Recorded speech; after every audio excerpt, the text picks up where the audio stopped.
होंगी। आपसे अनुरोध है क्रम में चले। क्रम में चलने का मतलब पहला चीज, आप कक्षा में जो भी किया जा रहा है, जो भी एंट्रीज है उनको मार्क कर लीजिए, उनको चिन्हित कर लीजिए, और उसके बाद हम उसके ऊपर जो जानकारी पाते हैं उसको करें। समझ में आया? तो पहला तो ये प्रश्न मेरे पास आया था, तो मैं फिर से सभी लोगों को कि मैं अपने मन से कुछ ऐसा निर्धारित नहीं करता हूं, मैं सिलेबस को पहले रखता हूं। अगर उन्होंने मुख्य कहा तो मुख्य। जैसे आज उदाहरण देना चाहता हूं, सभी लोग बताइए, अमेजन नदी विश्व की सबसे बड़ी नदी है आयतन के हिसाब से, जिसमें पानी का जो वॉल्यूम है सबसे बड़ी नदी है अमेजन नदी। अमेजन नदी आप सबने सुना, आज उसकी चर्चा भी करेंगे। अमेजन की लगभग 1000 से ज्यादा, मोटा 1100 से भी ज्यादा सहायक नदियां हैं। तो जी एक नदी की सहायक नदियां 1100 हैं। तो अगर मैं विश्व भूगोल कराने लगा और मैं 1100 नदियां एक नदी की सहायक नदी देने लगा, तो आप समझ सकते हैं कि मैं न्याय नहीं करूंगा। तो मैं न्याय करने के लिए पहले मेरी इतने वर्षों के अनुभव में पहले जो मेरी तरफ से जो मुख्य मुझे लगते हैं वो मैं कक्षा में कराता जा रहा हूं। लेकिन मुझे भी पता है हम परीक्षा की तैयारी कर रहे हैं, तो उसके साथ हम क्या करेंगे, उसके साथ जो आपको लिखित में मटेरियल मिलेगा उसमें और भी जानकारी। आशा है आपको ये क्लियर कर देगा। हाँ, ये मैं समझता हूं कि आपका प्रश्न एकदम जायज था कि आपको चिंता थी कि सर के साथ हम पढ़ रहे हैं, आत्मविश्वास भी आ रहा है, कहीं इससे ज्यादा तो नहीं आएगा, थोड़ा बहुत आ सकता है। लेकिन मैंने आपसे कहा कुछ जानकारी दे रहा हूं और कुछ कॉन्सेप्ट दे रहा हूं। जानकारी हम एक सीमा निर्धारित करनी पड़ेगी और कॉन्सेप्ट से कई चीजें हम निकाल ली। ये हुआ हमारा पहला प्रश्न का उत्तर। दूसरा प्रश्न मैंने आप सबसे पूछा था मरुस्थलों के ऊपर। बच्चों, आप सबने आज खाना खाया है, कुछ खाना खाया होगा। किसी ने रोटी खाई होगी, किसी ने चावल खाया होगा, किसी ने दाल खाई होगी, किसी ने दूध पिया होगा। एक बात बताइए, अभी जो आपके शरीर में ऊर्जा है वो किस कारण है? क्या दूध की वजह से है? या आपने केला खाया आज, केले की वजह से है? संतरा खाया, संतरे की वजह से है? या गेहूं की वजह से है? या चावल की वजह से? कह सकते हैं? नहीं कह सकते, बिल्कुल नहीं कह सकते। एक चीज से नहीं होता। एक प्रश्न मैंने आपसे पूछा था कि यूपीएससी के विगत वर्षों में एक प्रश्न आया है कि मरुस्थल जो होते हैं, मरुस्थल की लोकेशन महाद्वीपों के पश्चिमी तट पर ही क्यों होती है और 30 डिग्री अक्षांश के पास क्यों होती है? कल चर्चा में भी आया, क्लास में भी आया। मैंने कुछ उत्तर भी पढ़े, कमेंट्स में जो उत्तर आए, तो मुझे ऐसा लगा कि बहुत से छात्र इस चीज को डिसाइड नहीं कर पा रहे कि मरुस्थलीकरण एक ही कारण से तो नहीं होगा, कई सारे कारण सम्मिलित होकर बनेंगे। तो जब उत्तर लेखन हम सीखना चाहते हैं सभी लोग, अगर हम यूपीएससी के विगत वर्षों के प्रश्नों को देख रहे हैं, जो यूपीएससी में भी पूछा जाएगा, स्टेट पीसीएस में, UP PCS, BPSC, MPSC, RAS वगैरह कहीं भी पूछा जा सकता है, राजस्थान, मध्य प्रदेश, बिहार, उत्तर प्रदेश, इन सब में पूछा जा सकता है कि major deserts in northern hemisphere, उत्तरी गोलार्ध के प्रमुख मरुस्थल 20 से 30 डिग्री अंश अक्षांश और पश्चिमी तट पर क्यों है? तो इसका एक ही कारण नहीं होगा, इसके कई कारण होंगे। तो मैं चाहता हूं उन कारणों पे सोच बनाएं और कुछ उत्तर तो मेरे पास ऐसे आए जिसमें मुझे ऐसा लगा, ऐसा प्रतीत हुआ कि कहीं से कुछ रटा हुआ है, तो सारे बिंदु लिख दिए, प्रश्न को समझने की चेष्टा नहीं की गई। ठीक है, तो सभी लोग मेरे साथ हैं। तो मैं आपको एक दिन और देना चाहता हूं, जो यूपीएससी में भी पूछा जाएगा, स्टेट पीसीएस में, UP PCS, BPSC, MPSC, RAS वगैरह कहीं भी पूछा जा सकता है, राजस्थान, मध्य प्रदेश, बिहार, उत्तर प्रदेश, इन सब में पूछा जा सकता है कि major deserts in northern hemisphere, उत्तरी गोलार्ध के प्रमुख मरुस्थल 20 से 30 डिग्री अंश अक्षांश और पश्चिमी तट पर क्यों है? तो इसका एक ही कारण नहीं होगा, इसके कई कारण होंगे। तो मैं चाहता हूं उन कारणों पे सोच बनाएं और कुछ उत्तर तो मेरे पास ऐसे आए जिसमें मुझे ऐसा लगा, ऐसा प्रतीत हुआ कि कहीं से कुछ रटा हुआ है, तो सारे बिंदु लिख दिए, प्रश्न को समझने की चेष्टा नहीं की गई। ठीक है, तो सभी लोग मेरे साथ हैं। तो मैं आपको एक दिन और देना चाहता हूं, क्योंकि किसी ने ये भी कमेंट किया, अरे भाई लोग, सर ने एक क्वेश्चन पूछा है, उसका आंसर कोई बता दो। अरे आपसे मैंने कहा आप उत्तर अन्वेषी बने, आप डिटेक्टिव बने, आप जासूस बने, आपको ढूंढना है। कहां से ढूंढूंगा सर? इंटरनेट पे देख सकते हैं। अगर आप नहीं जानते मरुस्थलीकरण कुछ कारक, तो सभी लोग के सामने फिर से एक अवसर आपके सामने। मैं चाहता हूं कि आप लोग छोटे छोटे कदम ले रहे हैं, इन छोटे कदम पे आपका हौसला बढ़ाऊं, ना कि हौसला तोड़। आप चैट भी पढ़ते हैं, आप बहुत सी चीजें देखते हैं उसमें, तो किसी भी चीज में मैं आपको क्लियर करना चाहता हूं, 2 लोग आप और मैं, सिर्फ 2 लोग हैं, 2 लोग, तीसरे की चिंता नहीं करनी। आपको एक काम दिया, मेरे पास एक काम है, मेरे पास काम है आपको पढ़ाना, आपके लिए अच्छा मटेरियल जुटाना, आपको सब चीजें समझाना। दूसरा आपका काम क्या है? उन चीजों में जो निर्देश दिए गए उन्हें फॉलो करें, ईमानदारी से फॉलो करें, अपना गप मजबूत रखें। तो फिर से, उत्तरी गोलार्ध में प्रमुख गर्म रेगिस्तान 20 से 30 डिग्री उत्तर और महाद्वीपों के पश्चिमी भाग में क्यों स्थित है? सोचिएगा, सचित्र है ये पश्चिमी तट, ये पश्चिमी तट, ये पश्चिमी तट, ये पश्चिमी तट, ये भी पश्चिमी तट। यहाँ पे कुछ अपवाद है, लेकिन हमने तो प्रश्न इनकी बात क्या की? प्रमुख गर्म रेगिस्तान। ये दोनों 7 और 8 नंबर गर्म नहीं, ये ठंडे रेगिस्तान। फिर से ध्यान देना। और प्रश्न क्या कह रहा है? उत्तरी गोलार्ध, तो ये वाले भी नहीं लिए जाएंगे।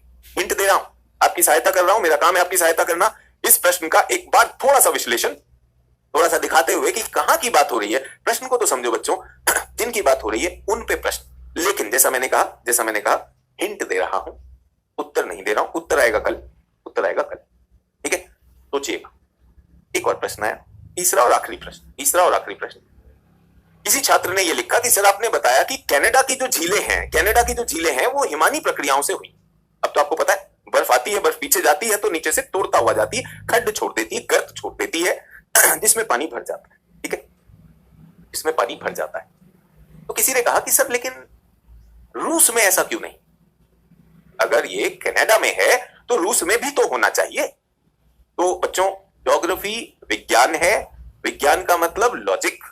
तभी एक बात बताइए कि अगर मेरे पास ये कुछ एक दवा है, अगर मैं इसको लेता हूं और छोड़ देता हूं तो ये नीचे गिर जाती। क्यों नीचे गिरी? मैं फिर से उठाता हूं, फिर से उठाया और छोड़ दिया तो ये नीचे गिर जाता है। क्यों गिरता है बच्चों? ये गुरुत्वाकर्षण के कारण गिर रहा है। सिद्धांत है, कोई भी चीज लूंगा जब तक गुरुत्वाकर्षण है वो गिरेगा ही गिरेगा, गिरेगा या नहीं गिरेगा। तो ज्योग्राफी भी वैसा ही है। अगर कनाडा में नियम लागू होता है तो विश्वास कीजिए उसी अक्षांश में अगर और कोई महाद्वीप होगा तो वहां भी अप्लाई करेगा, सीधा ग्रेविटी के नियम के कारण। तो उस छात्र की मदद करने के लिए मैं ये लेकर आया हूं। ये मानचित्र आपके पास शायद ना हो, ये आर्कटिक का मानचित्र है। सभी लोगों को दिखाई दे रहा है? ये क्या है? ये आर्कटिक का मानचित्र है। ये आर्कटिक का मानचित्र है। इसमें कनाडा दिख रहा है सभी लोगों को मैं आपका प्रश्न पढ़ रहा हूं, ठीक है। डेजर्ट भी दिख रहे हैं मुझे। सभी लोग इस चित्र को देखेंगे,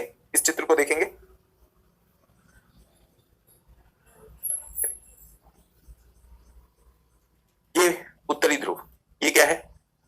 आर्कटिक वृत्त दिखाई दे रहा है। कई बार हम आर्कटिक का मानचित्र नहीं देखते। ये मानचित्र कहां मिलेगा? आपकी एटलस में। जिन छात्रों को ये समझ नहीं आ रहा है, आपकी एटलस में भी एक आर्कटिक का मानचित्र है। कहां मिलेगा? अपनी एटलस के कंटेंट पेज में जाना है, विषय सूची में जाना है। दिख रही है? ये किसने किया? ये बर्फ ने किया। विश्वास कीजिए, बर्फ ने किया। जैसा मैंने कहा, हिमानी प्रक्रिया। अब आगे बढ़ते हैं, ग्रीनलैंड के तट पे आते हैं। देखिए, ग्रीनलैंड का तट भी काफी कटा फटा है, तट। इंडेंटेड कोस्टलाइन अंग्रेजी में कहते हैं, इंडेंटेड कोस्टलाइन। इस उसमें है तो तोड़ दिया। आइए और आगे आते हैं। यह है नॉर्वे, स्वीडन, फिनलैंड। अपनी एटलस खोल के रखिएगा, मेरा सबसे अनुरोध है। आप खुद देखेंगे, आपको दिखाई देगा बहुत अच्छे से आपकी एटलस में कि किस तरह से सब कुछ ऐसा लगता है कि इतना तोड़ दिया, यहां कचरा कर दिया है भूमि का। ये भूमि के टुकड़े कर दिए, बुरबुरा दिया सारा का सारा, सब कुछ यहां पर ऐसा हो गया। अब हम आते हैं यूरोप में, उसी अक्षांश में। तो यहां पर देखिए, ये छोटे छोटे सागर अंदर घुसे चले आए हैं। यहां तक कि फिनलैंड को विश्व में हजारों झीलों का देश माना जाता है, कंट्री ऑफ 1000 लेक्स। उसके बाद आते हैं रूस में। जरा देखिए, यहाँ पे लडोगा, ओनेगा, ये रूस के तट के बारे में देखिए। नदियों के मुहाने कट गए हैं, सब चीजें कटी हैं। यहां देखिए बहुत सारे द्वीप। क्यों? बर्फ। मैंने कहा भूगोल विज्ञान है, इसलिए करवा रहा हूं कि एक बार सिद्धांत समझ में आ जाएगा तो वो नियम लगेगा ही लगेगा। निश्चिंत होके लगाइए। अगर आपको समझ में आया, समझ में आ गया ये क्यों टूट गया? सब टूटा है, खूब टूटा है। बर्फ तोड़ती है। ये हिमानी अपरदन की प्रक्रिया है, इसे प्लकिंग एक्शन कहते हैं, जो मैं आपको पहले बता चुका हूं। इतना ज्यादा भूमि को कोई नहीं तोड़ पाता और तटों को इतना ज्यादा कटा फटा नहीं कर पाते। सभी लोग मेरे साथ? चलिए, मैं बहुत चैट पे नजर नहीं रख रहा हूं, मैं विषयों पर बात कर रहा था। तो एक बहुत जायज प्रश्न मेरे पास आए तो मुझे लगा उनका उत्तर होना चाहिए। तो मुख्य बिंदु कर रहे हैं हम, तैयारी में हम मुख्य बिंदु कर रहे हैं। और तैयारी के साथ साथ हम क्या करते जा रहे हैं? हम अपने कुछ समझ विकसित कर रहे हैं। मेरा आप सबसे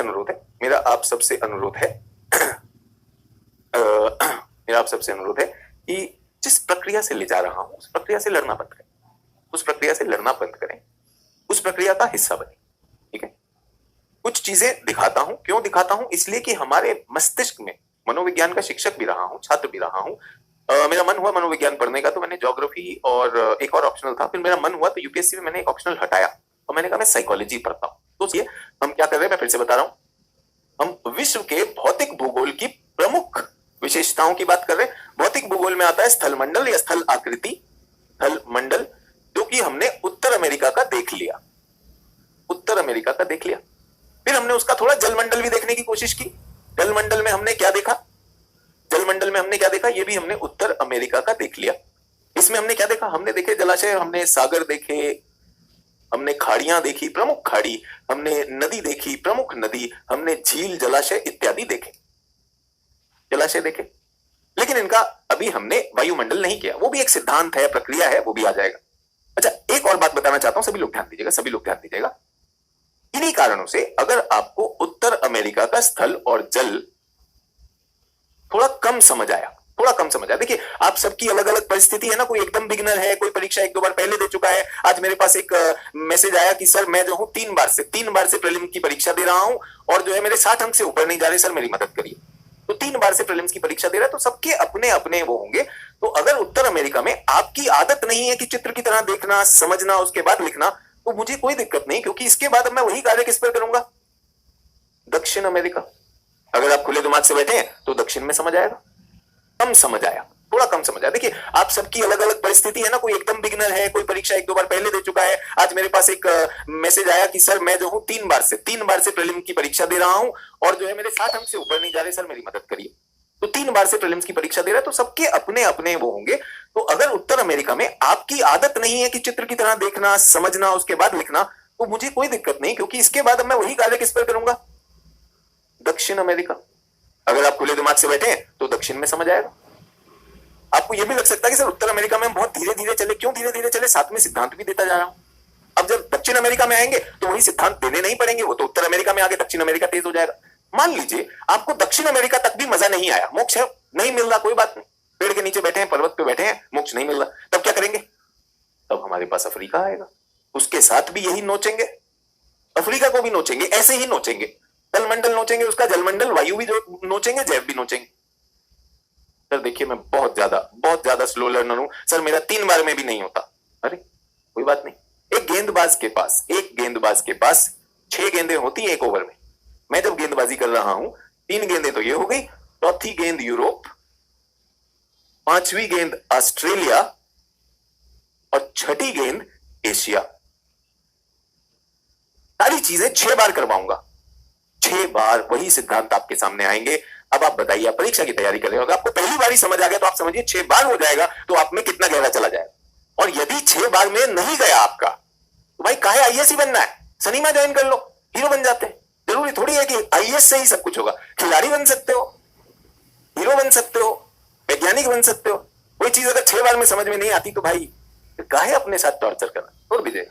हम बता रहे हैं, विश्वास रखिएगा, छोड़ दीजिएगा। हमारी एक छात्रा थी, उनकी स्टेट बैंक ऑफ इंडिया उन्होंने छोड़ा और उनके 3 अटेम्प्ट हो चुके थे और किन्हीं कारणों से पास नहीं हो रही थी। हमने उनको कहा, वो प्रीलिम्स जाती थी, मेंस जाती थी, इंटरव्यू पास नहीं हो रहा था। हमने कहा बेटा आप बहुत ज्यादा मेधावी हो, आप बहुत डिजर्विंग हो बेटा, अगर इस बार नहीं हुआ तो आप इसे परीक्षा को छोड़ दीजिएगा, कोई टेंशन नहीं, आप बहुत डिजर्विंग हो, आप कहीं भी जाओगी तो बहुत अच्छा करोगे। जब लड़की को एक ख्याल आ गया कि ठीक है अगर इस बार नहीं हुआ तो छोड़ दूंगी, उसी साल वो लड़की भारतीय वन सेवा में चयनित हुई पहले, और उसके बाद फिर आईएएस की परीक्षा भी पास की। एक बार को अपने ये डर निकाल दीजिए, परीक्षा है, परीक्षा को पास करना है, गेम की तरह देखेंगे और गेम को जीत लेना। और कोई मास्टर आपको 6 बार वही चीज करवाने वाला, उसके बाद भी आप जो है अरे सर कुछ समझ नहीं आ रहा, आप हीरो मटेरियल हो, कहां यहां से फंस गए यार, छोड़ दीजिएगा, एकदम छोड़ दीजिएगा। ठीक है, विश्वास करिए, मैंने कहा विश्वास करिए। वो लड़की इतना अच्छी थी, इतना मेधावी थी, इतना ज्यादा उसके पास एक्सपीरियंस था। मैंने कहा बेटा जहां जाओगी उस संस्था के लिए बहुत बड़ी एसेट बनोगी, उसके लिए वरदान बनो। उसी वर्ष वन सेवा भी निकालती है और यूपीएससी भी निकालती है। चलिए, तो अब ये पहले आपको बता दिया, क्योंकि कुछ लोगों का दिल ऐसे लगा रहता है कि अरे भाई मुझको समझ नहीं आ, भाई लोग तुमको आ रहा है कि नहीं आ रहा, फिर बाकी बोलते हैं हाँ आ रहा है, फिर टेंशन में, डिप्रेशन में। मैं नहीं चाहता कोई भी छात्र अवसाद में जाए। भाई देखो 6 मौके मिलेंगे और 6 मौके भी नहीं होता तो कोई दिक्कत नहीं है, सबके पास अपने अवसर होते हैं, आप अपने अवसर लीजिए। तो हम कहां पर हैं तो बच्चों, ये तो हमारा उत्तर अमेरिका हो गया था। उत्तर अमेरिका हमने किया, सभी लोग चित्र बनाने में तो आसान हो गया। यहां तक अपना मामला हम कर चुके हैं।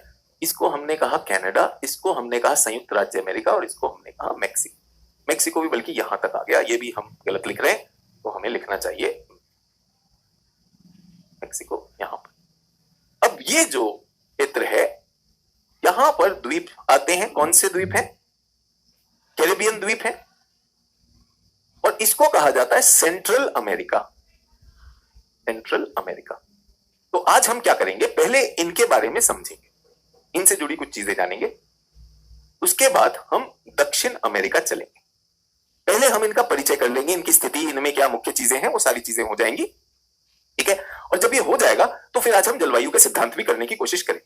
ठीक है, बहुत से छात्रों का अनुरोध है सर 2 घंटा नहीं हो रहा है, 1.5 घंटा कर दीजिए। देख लेंगे। मुझे लगता है कि हो सकता है कुछ लोग ऐसे हों जिनके पास उतनी बैठने की क्षमता ना हो, उतनी आदत ना हो। मुझे याद है मुख्य परीक्षा के दौरान तो हम लोग शायद शिक्षक ही 15-15 घंटे हम लोग क्लास ले लिया करते हैं। छात्रों में भी ऐसा जोश होता है कि वो हमें भी फूंक देते हैं। छात्र 18-18 घंटे निकाल लेते हैं उन दिनों।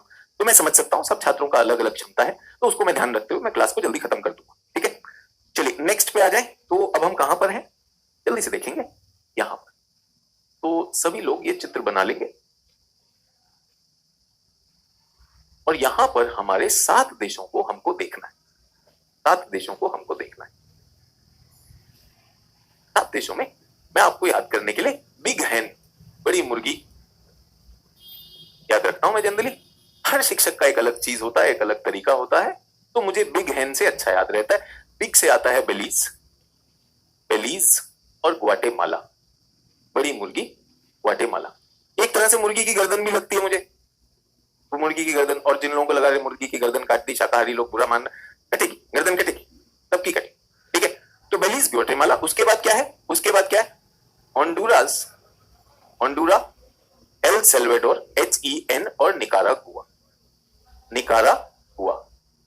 ठीक है, फिर से लिख देता हूं, सब मैंने गंदा किया तो मैं इसको फिर से लिख रहा हूं। बेलीज ग्वाटेमाला, ग्वाटेमाला, बेलीज ग्वाटेमाला, HEN बड़ी मुर्गी। एन क्या है? Honduras, Honduras, El Salvador, El Salvador और निकारागुआ।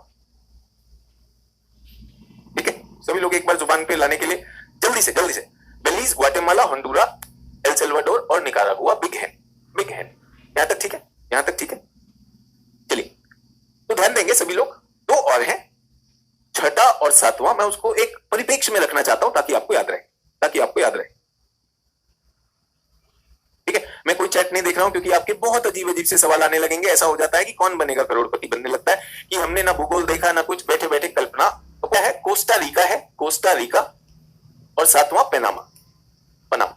तो मैं इनके बारे में कुछ बताना चाहता हूं, सभी लोग ध्यान दें। ठीक है, कोई कह रहा है सर एक बार कमेंट देख लीजिए। बेटा एक ही बार में हजारों कमेंट चले जाते हैं। अगर तुमने डाला भी है अपने दिल का एक टुकड़ा, अगर तुमने कमेंट में डाला है तो बेटा बुरा मत मानना, वो दिल टूट जाएगा, वो भाग गया कमेंट ऊपर। ठीक है, तो ऐसा हुआ, ऐसा हुआ। सभी लोग ध्यान देंगे, सभी लोग ध्यान देंगे। खोज हो चुकी है, खोज हो चुकी है उत्तर अमेरिका और दक्षिण अमेरिका की, और हमें पूर्वी तट से पश्चिमी तट पर जाना है। और लैंड पे तो आसान है, भूमि पर तो आसान है, लेकिन अगर वाणिज्यिक दृष्टि से देखा जाए तो सागरीय व्यापार, सागर से जितना भी वाणिज्यिक किया जाता है, व्यापार किया जाता है, ये सबसे सस्ता होता है। जो ओशन ट्रेड है, समुद्री जहाजों पर अगर सामान भेजा जाए वो सबसे सस्ता होता है। तो कोशिश ये थी कि समुद्री जहाजों से चीजें ले जाई जाएं पश्चिमी तट पर। ये बहुत बड़ा चक्कर लग रहा था। तो यूं एक सोच आई कि क्यों ना यहां पर भी सागर है, यहां पर भी सागर है, यहां भी सागर है, क्यों ना एक नहर खोदी जाए। यहां खोद लो, यहां खोद लो, यहां खोद लो, यहां ABCD। अब स्वाभाविक सी बात है, स्वाभाविक सी बात है, सभी लोग लिखते रहिए, लिखते रहिए। जो डॉटिंग कर रहा हूं समझते भी जाएंगे। छोटा सा चित्र अब तो आपको बनाना आ गया, अब तो आप बना सकते हैं, तो कोई दिक्कत नहीं। तो अब आप सोचिए, एक ऐसा दौर है कि हमें जो है शॉर्टकट बनाना है, तो क्यों ना यहां पे खुदाई करके एक नहर बना दी जाए। अब उसमें चुनौती बताता हूं, चुनौती क्या आएगी भैया। चुनौती है ये, क्या है ये चुनौती? क्या है? पर्वत। इन पर्वतों को काटेंगे कैसे भाई? पर्वतों को काटेंगे कैसे? चुनौती नंबर 1। चुनौती नंबर 2, चुनौती नंबर 2, हर एक देश अपनी स्वायत्तता पर किसी और को क्यों आने देगा? ये मेरा देश है, मेरा देश है, मैं क्यों किसी को आने दूं भाई? है कि नहीं? समझ में आया? तो इन माउंटेन्स को तोड़ना है, इन माउंटेन्स को तोड़ना है और यहां से नहर बनानी है। नहर तकनीक भी लगेगी, मेहनत भी लगेगी। क्यों कोई देश अपनी स्वायत्तता कहीं पर लगाएगा? तो इनका निराकरण किया गया। पहली चीज क्या है?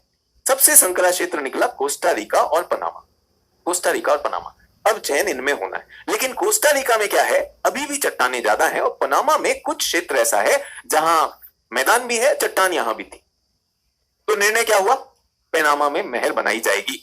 अब पनामा ने कहा भाई हम क्यों नहर बनाने दें, हम क्यों नहर बनाने दें? सभी लोग को समझ में आया? पनामा ने कहा हम नहीं बनाने देंगे। तो पनामा को बताया भैया एक बात बताओ, तुम्हारी अर्थव्यवस्था किस पर चलती है? बोले सर हमारी तो चलती ही नहीं है।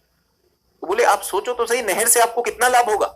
ये अगर नहर यहां चल गई तो अंतरराष्ट्रीय व्यापार यहां से होगा, अंतरराष्ट्रीय व्यापार यहां से होगा। तो एक जहाज आएगा और जहाज आपको घंटी बजा के कहेगा हमें आपकी नहर यूज करनी है, दरवाजा खोलिए। दरवाजा खोलने के आप टैक्स लीजिएगा, टैक्स लीजिएगा तो आपकी टैक्सेशन आ गई। आपने देखा भारत सरकार टोल टैक्स लेती है कि नहीं लेती है? टोल टैक्स लेती है। और एक और बात बताएं आपको, ये जब जहाज यहां से आते हैं तो प्रशांत महासागर में घुसेंगे।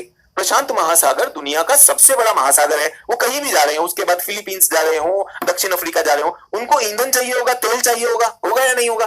बोले हाँ चाहिए होगा। तो आप उनको ईंधन दे दीजिएगा, यहां पर आप उनकी रिफ्यूलिंग करिएगा, उसका पैसा लीजिए।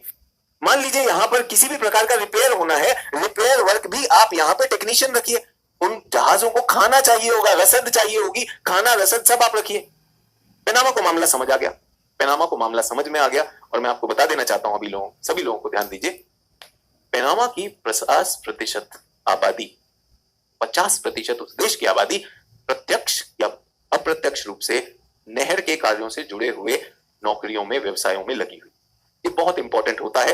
कभी भी भूगोल में अगर आपके पास ऐसी कोई स्थिति हो जो बहुत ही स्ट्रेटेजिक है, बहुत ही सामरिक स्थिति है, तो वो आपके लिए बहुत बहुत बड़ा एक फायदा दे सकती है, जो पनामा के पास है। पनामा ने वो नहर बनाई, और पनामा ने जो नहर बनाई वो अपने आप में तकनीकी रूप से एक बहुत बड़ी मिसाल है। क्यों? क्योंकि जहाज जो है, जहाज को यहां से लाएंगे, बीच में भूमि भी होगी और पहाड़ भी होगा, भूमि भी होगी और पहाड़ भी होगा, तो जहाज ऊपर भी चढ़ेगा और नीचे भी उतरेगा। और फिर यहां से कौन सा महासागर है? यहाँ पे अटलांटिक है और यहाँ पे प्रशांत है, पैसिफिक है। जहाज को ऊपर चढ़ाने के लिए एक विशेष गेट सिस्टम बनाया गया, लॉक गेट सिस्टम। जहाजों को लॉक में लगाया जाता है, एक के बाद एक लाइन लगा के जहाज खड़े होते हैं, पूरा कारवान आके खड़ा हो जाता है। सबको कह दिया जाता है आज 12 जहाज निकलेंगे इस घंटे में, ये आपका टाइम अलॉटेड है, यहाँ पे खड़े हो जाइए, एक के बाद एक, एक के बाद एक। और इन जहाजों को लॉक गेट में ले जाने के लिए प्रशिक्षित लोग, पनामा के नागरिकों को प्रशिक्षण दिया जाता है, उनको वहां भी व्यवसाय मिलता है, उनको वहां पर भी व्यवसाय मिलता है। ये तो बहुत अच्छा है, ये तो बहुत अच्छी चीज हुई। अच्छी चीज हुई कि नहीं हुई? तभी बच्चों, अच्छी चीज हुई कि नहीं? अब मैं आपको बताना चाहता हूं, यही चीज भारत के घनी आबादी, सघन आबादी के क्षेत्र में, यही चीज भारत की सघन आबादी के क्षेत्र में, जहां बहुत बड़ी एक युवा आबादी भी है लेकिन बेरोजगारी है, वहां पर संभव है। वो है हमारी गंगा नदी। गंगा नदी पर अगर जहाज चल गए, गंगा नदी पर अगर नौवहन हो गया, जिसको इनलैंड ट्रांसपोर्ट कहते हैं, अभी उतना विकसित नहीं है। अभी तो आपने बस एक देखा कि एक न्यूज में आ गया कि इसमें जो है लोगों को गंगा नदी पे चलाया जाएगा, वो सरकार का न्यूज है। लेकिन अगर गंगा नदी पे पूर्वी उत्तर प्रदेश, ठीक है, प्रयागराज के आगे बिहार की तरफ होते हुए बंगाल में, आप सोचिए कितनी घनी आबादी, कितने बच्चे अपनी नौकरियां ढूंढ रहे हैं। और इन क्षेत्रों में बहुत औद्योगिकरण नहीं हो सकता अगर वहां पर यही सोच रखी जाए, निश्चित रूप से नौकरी ही नौकरी, और बढ़िया नौकरी, शानदार नौकरी, टेक्निकल नौकरी, और खूब इस क्षेत्र के विकास में काम करेगी। और ये काम कहां हुआ? पनामा जैसे देश में। और मैं आपको बताना चाहता हूं, पनामा में जो जहाज घुस सकते हैं ना, उनकी एक साइज है। हर एक टोल गेट में तो कोई चीज नहीं घुस सकती। कुछ टोल गेट आपने देखे होंगे जिनमें टोल लगता है, नाका पर मोटरसाइकिल निकल सकती है, किसी में कार निकल सकती है, किसी में ट्रक निकल सकती है। तो पनामा की नहर से जो जहाज निकल सकते हैं उनको कहा जाता है पेनामैक्स जहाज। पेनामैक्स जहाज मतलब उस साइज का नाम हो गया पेनामैक्स। आज की डेट में जहाज और बड़े हो गए, विश्व के बड़े बड़े जहाज हो गए। पनामा अब उसी नहर के साथ एक और नहर बना रहा है, दूसरी नहर। सभी को समझ में आया? राइन नदी, मैं बताना चाहता हूं, पूरा का पूरा यूरोप ने अपनी सारी नदियों को जोड़ दिया नौवहन के लिए। बहुत अच्छी उसकी अर्थव्यवस्था में उसने मदद की, संसाधनों के उपभोग में मदद की। और ये सारे के सारे प्रश्न जो मैं भी आपसे बात कर रहा हूं, पनामा नहर का महत्व, पनामा ने क्या किया, या यूरोप की नदियों में किस तरह से नदी ट्रांसपोर्ट परिवहन हो रहा है, ये सारे परीक्षाओं में पूछे जाते हैं। ऐसा नहीं कि मैं सिर्फ आपको समझाने के लिए कर रहा हूं, ठीक है? आशा है आप लोगों को समझ में आया होगा। तो मैंने आपको दो देशों का नाम इसमें नहीं दिया था, कोस्टा रिका और पनामा। तो कोस्टा में भी उम्मीद थी, वो भी चाहते थे कर पाए, लेकिन हुआ कहां? पनामा में। तो जल्दी से बिग हैन याद होगा, बिग हैन के बाद क्या है? जल्दी से नाम लेंगे, कोस्टा रिका और पनामा। पनामा देश में पनामा कनाल है, पनामा नहर है। पनामा जहां खत्म होगा उसके बाद क्या शुरू हो जाएगा? उसके बाद क्या होगा? दक्षिण अमेरिका शुरू हो जाएगा। समझ में आ गया? अब यूपीएससी इसके लिए तैयार है कि आपको इसे क्रमबद्ध तरीके में लगाने को बोलेगा। मैंने पहले ही बिग हैन जो किया वो क्रम में, बिग हेन क्रम में रहता है, बड़ी मुर्गी क्रम में रहता है, आपको चिंता नहीं करनी। लेकिन देशों के अलावा वो राजधानी भी तो पूछ सकता है। बी से, बेलीज की राजधानी बी से ही शुरू होती है, बेल्मोपेन। ठीक है। ग्वाटेमाला की राजधानी, ग्वाटेमाला की राजधानी आसान है, ग्वाटेमाला की राजधानी ग्वाटेमाला सिटी है। और एल सेल्वाडोर की राजधानी और भी आसान है, वो है सैन सेल्वाडोर। तो Guatemala City, San Salvador. Panama की राजधानी क्या है? Panama City. ये तो आसान हो गया या नहीं? जल्दी से बताइए। पनामा की राजधानी पनामा सिटी, ग्वाटेमाला की राजधानी ग्वाटेमाला सिटी, और बेलीज की बेल्मोपेन, एल सेल्वाडोर, सैन सेल्वाडोर। हंडुरास की क्या है? हंडुरास की क्या है? हंडुरास की राजधानी है टेगुसिगाल्पा, टेगुसिगाल्पा, टेगुसिगाल्पा। और कोस्टा रिका की राजधानी है सैन जोस। हम कहेंगे भारतीय, वो लोग इसे सैन होसे कहते हैं। देखो वो ह की तरह प्रोनाउंस करते हैं क्योंकि स्पेनिश भाषा में। सभी लोग को समझ में आए? आप सबके पास 60 सेकंड है, आप सबके पास 60 सेकंड है। मैं 60 सेकंड कुछ नहीं बोलूंगा, जल्दी से राजधानी एक बार दोहरा लेंगे। मेरे पीछे दोहराने का कोई नहीं करना है मुझे, जल्दी से। मैथमेटिक्स है 60 किलो। तो बबलू भैया, Belize, Guatemala, Honduras, El Nino. El Nino तो नहीं, एल नीनो तो कुछ और होता है सर। एल नीनो जलवायु से जुड़ा है। El Salvador, Nicaragua, Costa Rica, Panama. सभी मेरे साथ। कोई कह रहा कॉपी पे कैसे लिखें? अरे जो लोग चिंता में हैं, आपके पास ये मानचित्र भी है। कहां है दक्षिण अमेरिका? दक्षिण अमेरिका कहां पर है? ये देखिए, उत्तर अमेरिका हम बनाते हैं, हम दक्षिण अमेरिका बनाते हैं। दक्षिण अमेरिका कहां पर है? ये हमारा विषुवत रेखा आ रहा है। विषुवत रेखा ऊपर क्या गया? सी को जो टच करता है, कर्क रेखा, मकर रेखा। ये कौन से गोलार्ध में है? दक्षिणी गोलार्ध में कुछ हिस्सा उत्तरी गोलार्ध। कौन ज्यादा हिस्सा कौन से गोलार्ध में? ज्यादा हिस्सा कौन से गोलार्ध में? दक्षिण अमेरिका। यहां पर क्या हुआ? हमने देखा यहां पर पनामा की कनाल बनी। ठीक है। बट बबलू भैया को ध्यान में रखते हुए, बबलू भैया को ध्यान में रखते हुए, क्योंकि बबलू भैया को समझ आना चाहिए, और समझ का मतलब यह है कि बबलू भैया को शुद्ध लेख मिलना चाहिए, डिक्टेशन मिलना चाहिए। तो बबलू भैया के लिए, बबलू भैया स्पेशल, तो जल्दी से लिखेंगे। सभी लोग लिखना शुरू करेंगे, जल्दी से लिखेंगे। दक्षिण अमेरिका, जल्दी से लिखेंगे बबलू भैया के लिए। आप भी क्या बबलू भैया को धन्यवाद देंगे इसके बाद कि बबलू भैया एकदम रात को बहुत सही नींद आई, सर आज लिखवा दी। तो दक्षिण अमेरिका कहां पर है? तो दक्षिण अमेरिका, पहली चीज, ये नया शब्द दे रहा हूं, गोंडवाना लैंड का हिस्सा। बताऊंगा गोंडवाना लैंड क्या होता है, जल्दी से लिखते जाइए। कोई बोला सर लिखे कैसे? ऐसे लिखेंगे, हाथ से लिखेंगे, कलम से लिखेंगे, मुंह से लिखने का कोई वो नहीं। गोंडवाना लैंड का हिस्सा, ठीक है। दक्षिणी गोलार्ध में इसका अधिक भूभाग है, और यह विश्व का चौथा सबसे बड़ा महाद्वीप, फोर्थ बड़ा महाद्वीप। ट्रायंगल की शेप में है, त्रिभुजाकार, ठीक है। अब हमें देखना है इसके आसपास के सागर कौन से, ये आपको मुझे ढूंढ के बताना है। सभी लोग आपको मुझे ढूंढ के बताना है, जल्दी से बताएंगे। और यहीं पे अपने चित्र के साथ, जो बोला सर कैसे लिखेंगे, ऐसे लिखेंगे बेटा, चित्र में लिखेंगे। 1 बताइए, 2 बताइए, 1 बताइए, 2 बताइए, 3, 4, जल्दी से ये 4 बता दीजिए। और इसका दक्षिणतम बिंदु कौन सा है ये बता दीजिए। सदर्न मोस्ट पॉइंट, इसका दक्षिणतम बिंदु कौन सा है? इसका दक्षिणतम बिंदु क्या है? केप हॉर्न, और इसके नीचे है अंटार्कटिका। और दक्षिण अमेरिका को विभाजित कौन करता है? बहुत अच्छी बात है, केप हॉर्न, सही जा रहे हैं आप लोग। केप हॉर्न 1 2 3 4 हो गया बच्चों, 4 ये हो गया। एक जलीय क्षेत्र, एक संकरा जलीय क्षेत्र जो भूखंडों को विभाजित करे, क्या कहते हैं उसे? जल संधि कहते हैं बच्चों। जल्दी से बताइए 4 नंबर कौन सी जल संधि है? 4 नंबर कौन सी जल संधि है?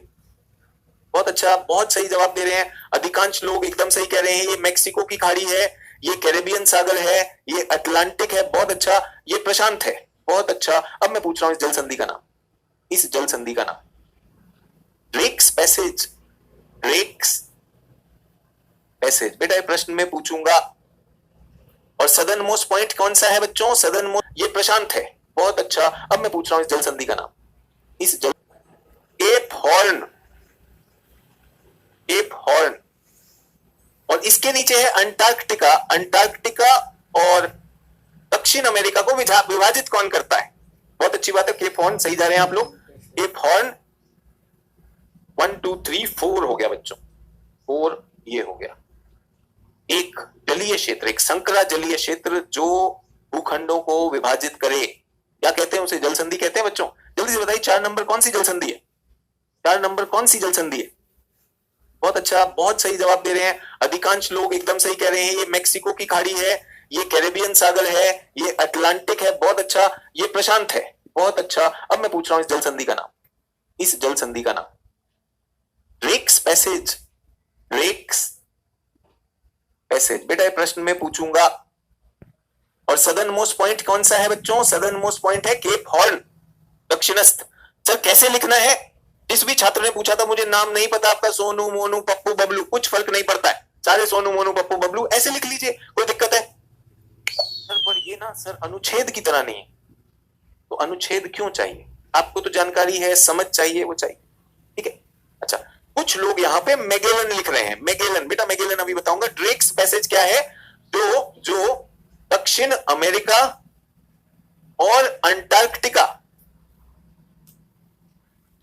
दक्षिण अमेरिका और अंटार्कटिक महाद्वीप को वो विभाजित करे, उसे कहते हैं ड्रेक्स पैसेज, उसे कहते हैं ड्रेक। श्रीमान ड्रेक पर ये नाम पड़ा है ड्रेक्स पैसेज। जो लोग मैगेलन की बात कर रहे हैं, मैगेलन बच्चों वहां नहीं है, मैगेलन थोड़ा सा ऊपर है, उसको थोड़ी देर में बताऊंगा। यहां तक ठीक?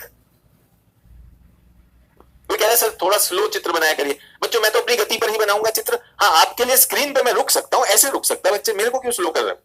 मैं तो चित्र अपनी गति पे बनाऊंगा ना। अगर तुम मुझसे स्लो मोशन में देखना चाहते हो ऐसे अच्छा हो गया, अच्छा हो गया, ऐसा तो नहीं चाह रहे हो? मैं समझ गया आपका मन है कि सर थोड़ा सा वेट कर लीजिए, मैं उतार लूं, उतार लीजिए, जल्दी से उतार लीजिए। ऋषभ कह रहे मेरा 4 क्लास छूट गया, आज मेरी पहली क्लास है तो थोड़ा समझने में प्रॉब्लम है। बिल्कुल ऋषभ बेटा, सब बच्चों से अनुरोध है कि कभी भी प्रकट ना हो जाए, मोक्ष चाहिए तो कदम कदम पे एक एक कदम कर लीजिए। तो जिन भी छात्रों ने मेरी क्लास मिस की है 1.5x पे देख लीजिए, 1.5 गुना स्पीड रखिएगा रिवीजन के लिए और काम बन जाएगा। लेकिन साथ साथ कार्य करिए। अगर आप मेरे साथ नोट्स लिख रहे हैं साथ साथ, तो ये आपके नोट्स का भी काम हो जाएगा, साथ में हैंडआउट भी मिलेगा। यहां तक क्लियर सभी लोग? ये सब टेस्ट में आने वाला है, तो दिल थाम के बैठिए और अपने मानचित्र में जल्दी से अपने मानचित्र खोल लेंगे। बहुत से लोग काफी देर से अपना मानचित्र नहीं खोल रहे हैं। दक्षिण अमेरिका ढूंढ लेंगे, दक्षिण अमेरिका, दक्षिण अमेरिका, दक्षिण अमेरिका ढूंढ लेंगे और जल्दी से ये सागर जल्दी से आइडेंटिफाई कर लेंगे। मेक्सिको की खाड़ी, कैरेबियन सागर, अटलांटिक, प्रशांत महासागर। सभी लोग मेरे साथ, सभी लोग मेरे साथ हैं, ठीक है? बहुत अच्छी बात है। बिल्कुल एटलस पे मार्क करते चलना है। सर मेरी एटलस में कुछ लोग ना कई बार मुझे ऐसा बताते हैं, सभी लोग ध्यान दीजिए, बहुत अहम बिंदु है, मैं सभी लोगों को इसमें डिस्कशन में चर्चा में लाना चाहता हूं। कुछ लोगों का कहना है कि सर मेरी एटलस में केप हॉर्न नहीं लिखा है। हो सकता है, स्वाभाविक है ना बच्चों, हो सकता है।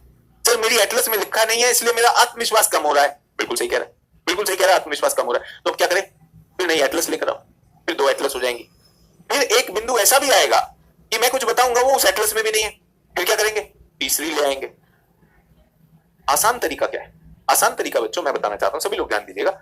आपकी एटलस में दक्षिणस्थ बिंदु पे अपने हाथ से लिख दीजिए केप हॉर्न। 23 मार्च 2023 को, देखिए कितना अच्छा तारीख है, 23 तारीख 2023 को आपने अपनी एटलस को खुद ही अपडेट कर लिया। घबराना क्या यार, आपकी एटलस है ना, डाल दो उसमें, आप ही की एटलस है। और यहां पे क्या लिख देंगे? ड्रेक्स पैसेज लिख देंगे। आपकी एटलस है, बताओ आप अपना आत्मविश्वास खो रहे हो यार। समझ में आया बच्चों? चलिए अब मैं आप लोगों को यहां पे लाना चाह रहा हूं। ये हमारे कुछ दिखाई दे रहे ना, क्या था ये? कैरेबियन द्वीप। ये कैरेबियन द्वीप कैसे बने? कैरेबियन द्वीप कैसे बने? तो सभी लोग ध्यान दीजिएगा, सभी लोग ध्यान दीजिएगा। ये कौन सी प्लेट है? दक्षिण अमेरिका प्लेट है, सभी लोग याद है दक्षिण अमेरिका प्लेट। ये छोटी सी प्लेट है कैरेबियन प्लेट, कैरेबियन प्लेट है। और ये अटलांटिक महासागर की, अटलांटिक में भी ऊपर अगर आपने देखा हो तो उत्तर अमेरिका है और यूरोप की प्लेट है। तो वो यहां से आकर इस तरह से आकर अमेरिका प्लेट में यहां पर ये धंस रहा है। तो दो तरफ आ रही है प्लेटें, तो कौन सी सीमा है जल्दी से बताओ? अभिसारी के अपसारी? जो छात्र कल क्लास में थे, कौन सी सीमा है? अभिसारी के अपसारी? अभिसरण हो रहा है। कोई कह रहा है सर राइटिंग समझ नहीं आ रही, क्लियर कर दीजिए बच्चे, इसीलिए बोल रहा हूं। दक्षिण अमेरिका केप हॉर्न, सच सच तो बोल रहा हूं। ये तो लिखवा तो आपके दिल के लिए कर रहे हैं, दिल के बहलाने को ख्याल अच्छा है कि मास्टर जी लिखवा भी दे रहे हैं। ठीक है, अब यहाँ पे क्या लिख दिया, कैसे कैरेबियन है, अब सर समझ नहीं आ रहा है, अब क्या करें। सुन भी रहे हो कि नहीं बच्चों? सर बहुत तेज चल रहा है सर, ये भी हाथ चलाना पड़ता है, वो भी हाथ चलाना पड़ता है, ये बहुत सही बताया। तो मेरे पिताजी ने मुझसे कहा कि आओ तुमको कार चलाना सिखाते हैं। इतना सारा हम कभी नहीं किए, क्या पढ़ा रहे हो, एकदम बकवास। समझ गए? बिल्कुल समझ गए। 3 घंटे मिलेंगे, 3 घंटे में 25 प्रश्न करने होंगे, हर प्रश्न में 7 से 8 या 9 मिनट मिलेंगे, हर प्रश्न अलग अलग विषय पे होगा, बहुत तेजी से उस प्रश्न पे दिमाग चलना चाहिए, उससे जुड़े हुए संबंधित डेटा, जानकारी, मानचित्र सब कुछ वहीं पे आने चाहिए, जल्दी से लिख भी देंगे। तो आप एक बात बताइए, अगर मैं नहीं खींचूंगा तो परीक्षा में तो जलियांवाला बाग हो जाएगा कि नहीं हो जाएगा भाई? तो मैं अपने बच्चों को कैसे जाने दूं यार जलियांवाला बाग वाली परिस्थिति में, है ना? वहां तो विदेशियों ने, गोरों ने हमारे साथ अत्याचार किया था, एक असहाय आबादी के साथ उन्होंने गोलियां दाग दी, तोप चला दिए। आप लोगों के साथ यूपीएससी में ये ना हो तो अगर मैं आपसे कहूं बेटा सुन भी लो, लिख भी लो, सोच भी लो, गलत तो नहीं कर रहा हूं, मतलब परीक्षा की दृष्टि से तो सही कर रहा हूं, लेकिन सर हमसे नहीं हो रहा है। हम भी यही बोले थे, हम तो कार का दरवाजा खोलेंगे, पिताजी तुम्हें चला। अब कार चलाते चलाते लगभग अब 20-22 साल हो गए। कई बार तो जब मैं अपने गंतव्य पे पहुंच जाता हूं तो कार को मुड़ के धन्यवाद कहता हूं कि भाई तुमने पहुंचा दिया, मुझे तो ध्यान ही नहीं था कि भाई चल भी रहे थे। तो निश्चित रूप से आपको जो असहजता हो रही है, बिल्कुल हो रही है, मैं उसके लिए क्षमा प्रार्थी भी हूं। थोड़ा खींचने दो भाई, थोड़ा सा खींचने दो, वेट कर लूंगा, बना लेना, इतना वेट कर लूंगा। बट मैंने कहा ना 6 बॉल हैं, 6 महाद्वीप के साथ करूंगा। नहीं सर हम बिल्कुल नहीं खिंचाएंगे सर। हाँ हाँ मत खिंचाए, कोई टेंशन सर, हमको बस लिख के दे दीजिए, लिख के ले लीजिए, वो भी मिलेगा। दक्षिण अमेरिका, ऊपर क्या है, कैरेबियन द्वीप। तो यहां पर एक प्लेट है, कैरेबियन प्लेट, और यहां पे ये सागर से जो प्लेट आ रही, अब ये प्लेट और 2 प्लेट आपस में टकराती हैं, एक प्लेट नीचे चली जाती है। नीचे क्या होता है, नीचे पृथ्वी के अंदर पृथ्वी का 80% से ज्यादा भाग है मेंटल गर्म होता है। तो ये प्लेट क्या होगी, ये पिघल जाएगी, ये पिघलेगी तो इसका पिघले हुए चट्टान ऊपर की तरफ जाएंगे और इनमें क्या आएगा, ज्वालामुखी आएंगे। अब दिक्कत यह है कि बहुत से लोगों को ज्वालामुखी पता नहीं है कैसे आता है, आगे बता दूंगा, चिंता मत करो। तो भी क्या हो रहा है, कैरेबियन प्लेट, सभी लोग ध्यान दीजिए, कैरेबियन प्लेट है और दूसरी प्लेट है, आपस में टकराते हैं, देख लीजिए जो हाथ में दिख रहा है वही हो रहा है। 2 प्लेटें टकराई और एक प्लेट नीचे चली गई। अभिसरण कब बताया था, कल की क्लास में बताया, अब उसका आगे बता रहा हूं।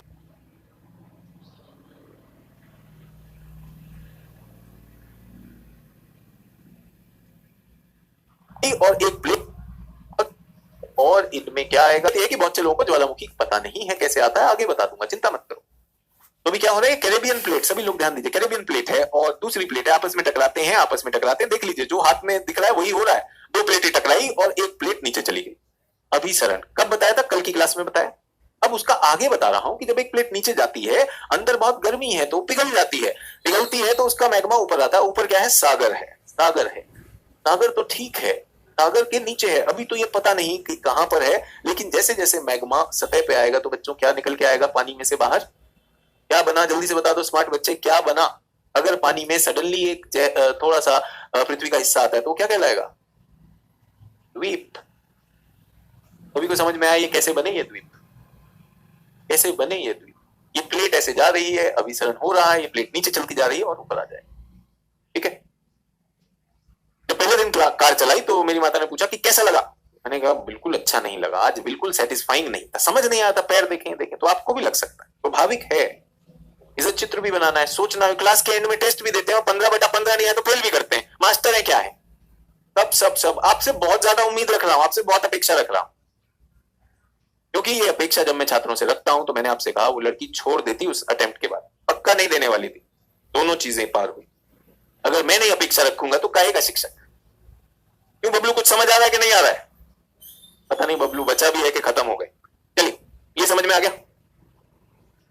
यहां पे समझाया था, ये निश्चित रूप से समझाया, सिद्धांत समझाया कि कैसे बने होंगे। लेकिन अब मैं कहां जा रहा हूं, अब मैं इन द्वीपों में जाना चाह रहा हूं क्योंकि मुझे समझ तो आ गई, आओ इन द्वीपों को देखते हैं। तो बच्चों ये क्या है, ये मेक्सिको की खाड़ी दिखाई दे रही और ये क्या है, कैरेबियन सागर। सर आपने तो बहुत बड़ा कर दिया, देखो बच्चों बड़ा कर दिया मैंने इसको, तो ये कौन सा है, सभी लोग अब चित्र नहीं बनाना, अब समझना है इसको, अब समझना है। ये वाली प्लेट कहां जा रही है, इन प्लेटों में टकराहट हो रही, ये वाली प्लेट नीचे धंसती है तो क्या हो रहा है, मैग्मा बाहर आता है और द्वीप बन जाते हैं। एक या यहां से चलते हैं, यूएसए से चलें, यूएसए, मैंने इसे कैसे याद किया हुआ, ए बी सी डी, अगर आप लोगों को याद हो तो मैंने आपसे कहा था ए बी सी डी क्रम में याद करें। ये संयुक्त राज्य अमेरिका है, यूएसए, यूएसए का एक प्रायद्वीप है, यूएसए का एक प्रायद्वीप है। अगर आपको याद हो, हम मेक्सिको की खाड़ी ऐसे बनाते हैं सभी लोग, तो ये जो तीन भागों से, तीन तरफ से पानी से घिरा हिस्सा होता है, प्रायद्वीप होता है, और यहां पर ये द्वीप शुरू होते हैं। कौन सा प्रायद्वीप है? इसे कहते हैं फ्लोरिडा का प्रायद्वीप, फ्लोरिडा प्रायद्वीप। सभी को समझ में आया इसका नाम क्या है? फ्लोरिडा प्रायद्वीप। ये यूएसए का हिस्सा है, इसलिए मैंने क्या ले लिया, ए के बाद आते हैं बी, ये द्वीपों का समूह है बहामास। अपनी एटलस खोलेंगे, क्या आपको बहामास दिखा? अपनी एटलस खोल लीजिए, चिन्हित कर लीजिए, हर चीज लिखना नहीं है बच्चों। कैरेबियन नहीं दिख रहा है बच्चों, यहीं पर दिख रहा है, ये है आपकी एटलस में होगा। एटलस में कहां पर होगा वो मैं बता देता हूं। ये उत्तर अमेरिका में नहीं है, दक्षिण अमेरिका में नहीं है, केंद्रीय अमेरिका आ रहा होगा, सेंट्रल अमेरिका, इसको सेंट्रल अमेरिका कहते हैं। और जिन लोगों को सेंट्रल अमेरिका नहीं मिल रहा है, जिन लोगों को सेंट्रल अमेरिका नहीं मिल रहा है, बिल्कुल हो सकता है मैं वेट कर रहा हूं आप लोगों का एटलस पर, तो क्या आप सभी लोग अपना भी कहते हैं, वेस्ट इंडीज भी कहते हैं। तो सबसे बड़ा कौन सा दिखाई दे रहा है सर? ये टुकड़ा, इस टुकड़े को क्या कहते हैं? क्यूबा। क्यूबा कहां से चले? ए यूएसए, बी, सभी लोग मेरे साथ, हाँ जी, इसी को वेस्ट इंडीज भी कहते हैं, वेस्ट इंडीज भी कहते हैं। तो सबसे बड़ा कौन सा दिखाई दे रहा है सर? ये टुकड़ा, इस टुकड़े को क्या कहते हैं? क्यूबा। क्यूबा कहां से चले? A USA, B Bahama, C Cuba, और उसके बाद आ गए इस पर। ये एक और टुकड़ा है और इस पर दो देश हैं, दो देश हैं, मैंने तो क्रम में याद किया ए बी सी डी। एक और देश है यहीं पे, हाइती, जल्दी से देखिए, हाइती और डोमिनिकन रिपब्लिक। तो इस द्वीप पर दो देश हैं, हाइती और डोमिनिकन रिपब्लिक, और यहां पर है जमाइका। जमाइका से आते हैं विश्व के सबसे तेज धावक, fastest runner, fastest man on the planet. कौन है? कुछ नाम याद है किसी को? किसी ने नाम सुना? Usain bolt. उसेन बोल्ट सुना है? 100 मीटर की रेस में सबसे तेज भागने वाले उसेन बोल्ट, वो जमाइका से आते हैं, जमाइका से आते हैं। वेस्ट इंडीज है तो क्यूबा, हाइती, डोमिनिकन रिपब्लिक और जमाइका। मैंने क्या किया? ए बी सी डी, याद रहेगा। और एक और बड़ा खंड है, ये है पोर्तो रिको। वहां पर क्या था? Costa Rica. ये पोर्तो रिको है, ये यूएसए का हिस्सा है। कहते हैं वेस्ट इंडीज है तो क्यूबा, हाइती, डोमिनिकन रिपब्लिक और जमाइका। मैंने क्या किया? ए बी सी डी, याद रहेगा। और एक और बड़ा खंड है, ये है पोर्तो रिको। वहां पर क्या था? Costa Rica. ये पोर्तो रिको है, ये यूएसए का हिस्सा है, यूएसए का हिस्सा है। सभी लोग मेरे साथ, चार बड़े द्वीप और यहां पर बहुत सारे छोटे द्वीप, छोटे द्वीप, बड़े द्वीप, छोटे द्वीप। सभी को दिख गया? बड़े द्वीप, छोटे द्वीप। सर क्रिस गेल भी यहीं से आते हैं, चलिए जमाइका से क्रिस गेल भी आते हैं, जो लोग गेल को चाहने वाले 2020। भारत में क्रिकेट के शौकीन ज्यादा है, भाग दौड़ के कम, ठीक है। सभी लोग कहां पर हैं? हम अपने विश्व मानचित्र पर हैं, विश्व के राजनीतिक मानचित्र पर हैं। यहां पर आपको दिख रहा है दोनों उत्तर और दक्षिण अमेरिका के बीच में केवल बड़े वाले, यहां आपको मिलेगा Cuba, हाइती, Dominican Republic, Puerto Rico. Puerto Rico के आगे लिखा होगा, ये आगे क्या लिखा हुआ है? यूएसए। सभी लोग मेरे साथ, ठीक है। सर मेरा एटलस हिंदी में, बेटा हिंदी में भी सचिन का नाम सचिन ही रहेगा, बहामा हिंदी में भी बहामा ही होगा, क्यूबा हिंदी में भी क्यूबा होगा। अगर आपने तमिल में ली हुई है तो तमिल में भी क्यूबा ही लिखेगा, ठीक है। समझ में आया? कोई कह रहा है कि सर थ्योरी समझ में आ रही लेकिन मैप नहीं। बेटा मैप ढूंढो ना।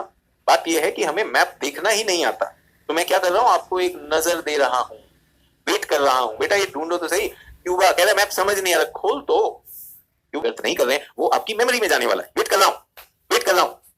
बड़े बड़े टुकड़े, बड़े टुकड़ों का क्या नाम है? Cuba, हाइती, Dominican Republic, Jamaica. इन्हीं पांच को याद रखना और कुछ नहीं करना। समझ में आया?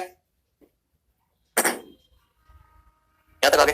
अच्छा, ये बहुत सारे छोटे छोटे, तो सभी लोग ध्यान दीजिएगा, सभी लोग ध्यान दीजिएगा। अब सुनिए, ये बहुत सारे द्वीप हैं, इनको हम क्या कहते हैं? कैरेबियन द्वीप या वेस्ट इंडीज। अब इनका वर्गीकरण किया गया। क्या किया गया? वर्गीकरण। वर्गीकरण मतलब क्लासिफिकेशन।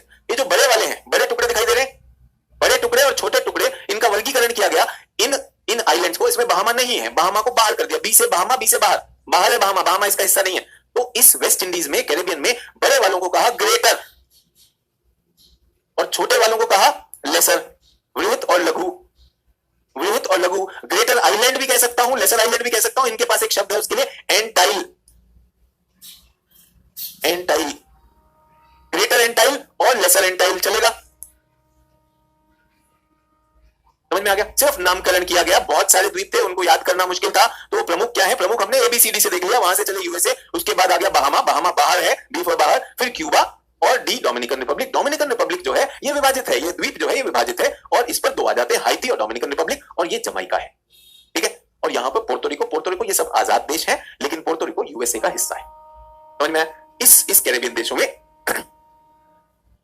इस कैरेबियन देशों में बहुत से देश आजाद भी हैं और बहुत से देश इसका हिस्सा भी। समझ में? यहां तक ये मानचित्र आपको मिल जाएगा, ये आप देख चुके हैं। और यहाँ पे पनामा का ये हरा क्षेत्र देख रहे हैं, यहाँ पे पनामा की नहर, यहाँ पे देखिए पानी पानी है, तो यहाँ से नहर, जो सबसे पतला क्षेत्र था, यहाँ से नहर निकाली गई और ये पनामा की नहर है, और पनामा के बाद हमारा दक्षिण अमेरिका शुरू हुआ, ठीक है। वापस आ जाए, कैसे बने कैरेबियन द्वीप समझ में आ गया? इस तरह से बनते हैं ज्वालामुखी, ठीक है। वापस आ जाए, कैसे बने कैरेबियन द्वीप समझ में आ गया? इस तरह से बनते हैं ज्वालामुखी और प्लेटों के अभिसरण से, वो एक सिद्धांत देना था आपको। इनका वर्गीकरण किया गया, बड़े वालों को क्या कहा गया? बड़े वालों को क्या कहा गया? ग्रेटर कहा गया। छोटे वालों को क्या कहा गया? लेसर कहा गया।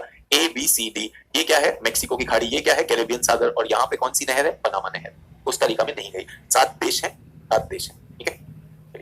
अब सभी लोग दक्षिण अमेरिका तो बनाना आ गया, तो ऑक्सफोर्ड में 72 नंबर पेज पे जिस पर भी है, ठीक है। तो डोमिनिकन रिपब्लिक और पोर्टोरिको के बीच में डॉटेड लाइन है, वो क्या है? गलती हो गई यार, गलती हो गई, एटलस वालों से छोड़ दो, तुम्हें जगह नहीं मिलती, अब कह रहे सर उसमें लाइन लगी हुई है, वो बताइए क्या है। पहले मोटा मोटा नहीं समझेगा, अब जो है उसकी खुखार डिटेल ढूंढेगा, ठीक है।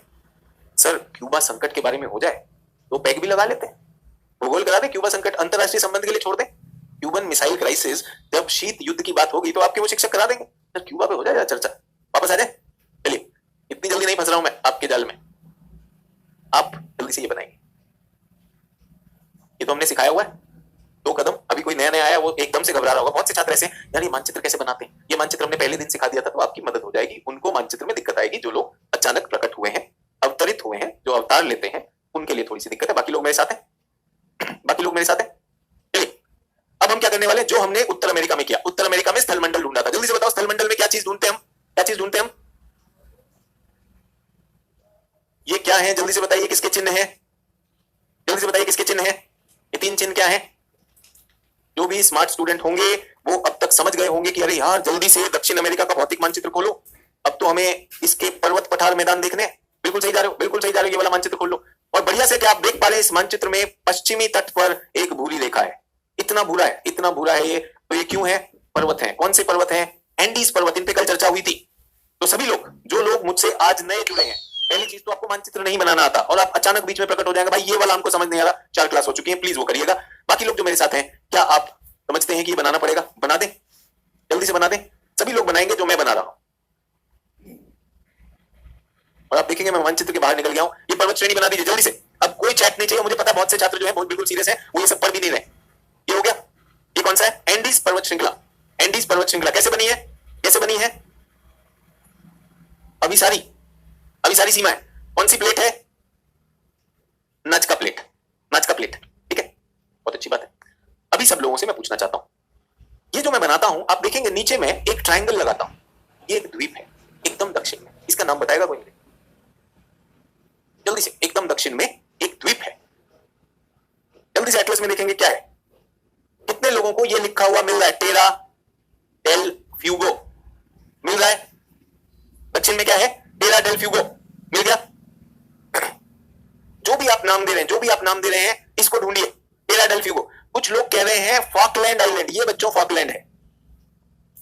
मैं फॉकलैंड की बात नहीं कर रहा हूं, मैं किसकी बात कर रहा हूं? टेरा डेल फ्यूगो। जल्दी ढूंढिए एकदम दक्षिण में, टेरा डेल फ्यूगो। जो लोग नहीं ढूंढ पाए हैं, कितने लोगों को ये लिखा हुआ मिल रहा है? टेरा डेल फ्यूगो मिल रहा है। दक्षिण में क्या है? टेरा डेल फ्यूगो मिल गया। जो भी आप नाम दे रहे हैं, इसको ढूंढिए, टेरा डेल फ्यूगो। कुछ लोग कह रहे हैं फॉकलैंड आइलैंड, ये बच्चों फॉकलैंड है। मैं फॉकलैंड की बात नहीं कर रहा हूं, मैं किसकी बात कर रहा हूं? टेरा डेल फ्यूगो। जल्दी ढूंढिए एकदम दक्षिण में, टेरा डेल फ्यूगो। जो लोग नहीं ढूंढ